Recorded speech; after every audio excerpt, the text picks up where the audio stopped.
Hey, so in the past couple of videos, we've been talking about Ayurveda and the doshas and how they relate to foods. This is the kapha video, the kapha food video.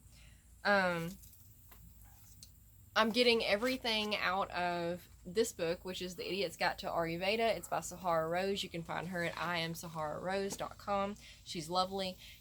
Take her dosha quiz to figure out what you are by percentage, and that should help you figure out which one of these videos best work for you and which ones you need to be following and whatnot. I'll also put all of the information in the Body Buddha course, which you can find under courses at earthandwater.co at the website, so you can go look that up and have it all handy dandy neat in front of you in a list and whatnot. Because these videos, as fun as they are a little hard to follow when you're trying to implement, and that's what we want, is implementation, because nothing's going to get better if you don't implement the changes and the knowledge that you're learning.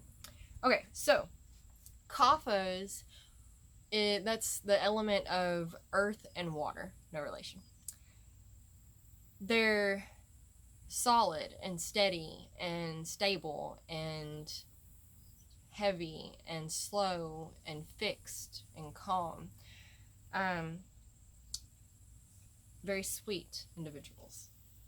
So the kapha diet is going to be more towards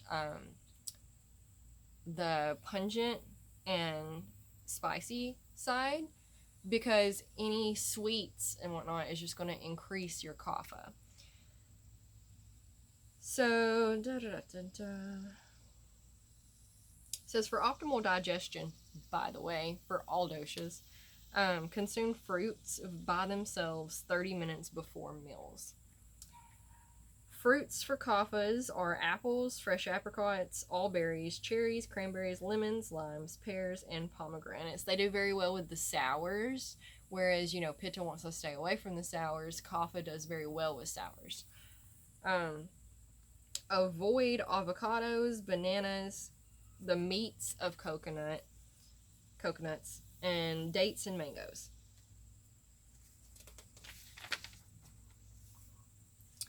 Vegetables that kaphas want to get into their diet are artichokes, asparagus, beets, bell peppers, broccoli, Brussels sprouts, cabbage, carrots, cauliflower, celery, leafy greens, peas, peppers, radishes, spinaches, sprouts, and turnips.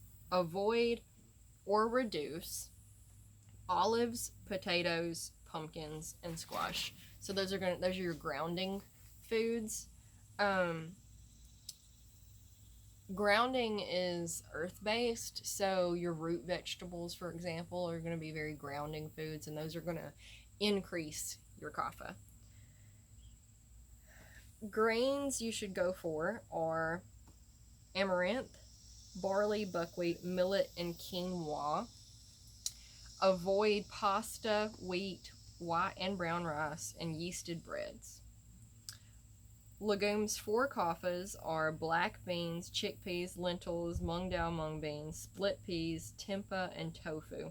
Avoid kidney beans, miso, soybeans, soy cheese, soy sauce, tofu. And once again, I know I'm going through all of this really fast. There's 8 pages of stuff and a little tidbits I have to tell you about in between all of those pages of stuff. So I do have all of this written down, or I'm going to have all of this written down if I don't yet. In the Body Buddha course, you can find it at earthandwater.co. I may have mentioned it at the beginning of the video, but I do all my videos like at a time, if you can't tell. And so everything starts to run together, and I'm not sure which video I've mentioned things in and which things I haven't. So I do a lot of repeating, but that's okay, because repeating is how we remember. So, did I go over what we should avoid? Yeah, I went over what we should avoid. Okay.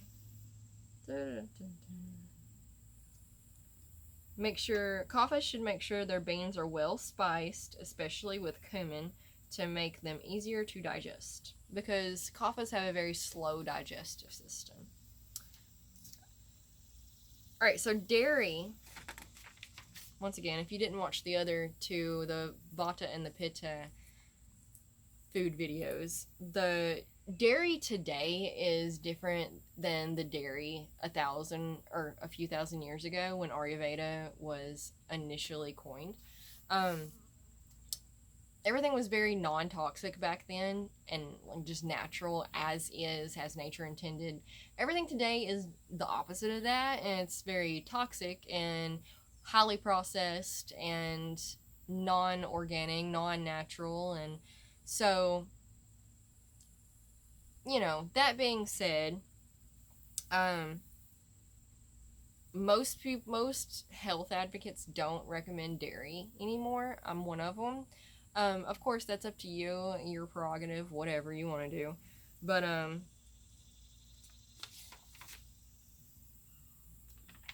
there's not even a list here for this one. So yeah, but I'll just read this passage to you. It says, "Kaphas are naturally attracted to cheese and ice cream, but it's the worst thing for them. Kapha tops should avoid dairy products because they're heavy and cooling, just like kapha energy. Like increases like, and kaphas need to stay away from anything that makes them more heavy, dense, and cold. Some kaphas can digest goat milk products without a problem because they contain less lactose and are lighter in energy. However, non-dairy milk is still the best option. I recommend unsweetened coconut, almond, or pea milk." So yeah, that's that with kapha. Moving on to nuts and seeds. Almonds, always soaked and peeled. Chia seeds, flax seeds, hemp seeds, pumpkin seeds, sunflower seeds, all good things. Avoid excess nuts and nut butters. Animal products kaphas should favor are the white meat of chicken and turkey, pasture-raised eggs, freshwater fish. Avoid beef, buffalo, the dark meat of chicken, lamb, and pork. Oils that favor kapha are almond oil, extra virgin, olive oil, flaxseed oil, ghee. Avoid canola oil, safflower oil, and soy oil. Sweeteners that are okay for kaphas are birchwood xylitol, raw honey, monk fruit sweetener, and stevia. You really want to avoid pretty much everything else.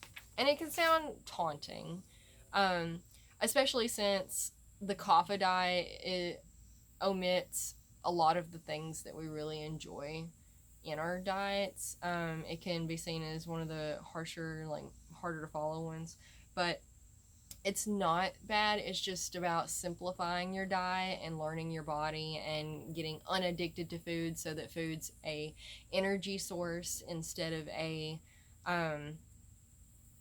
addiction, I guess.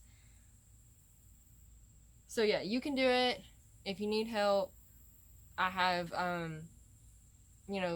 the Body Buddha directory. There's a group in there, a whole community where we can go through things with you if you have questions or need a little guidance. I also offer coaching if you need it.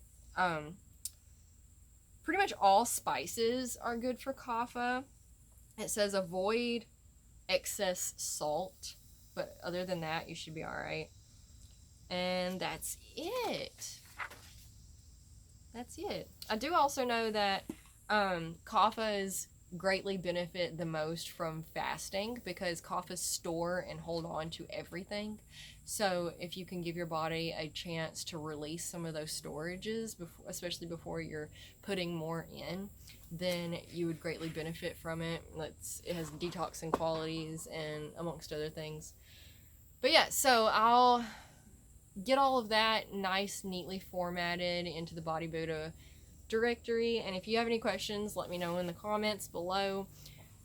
Like, subscribe, share, turn on notifications, follow me on all social medias, do all the things. I have a webinar coming up soon. Sign up for that, or whatever's going on in the description. If it's past that, then sorry you missed it. Join the Body Buddha, and it's replays probably in there, honestly. So yeah, I'll see you in the next one.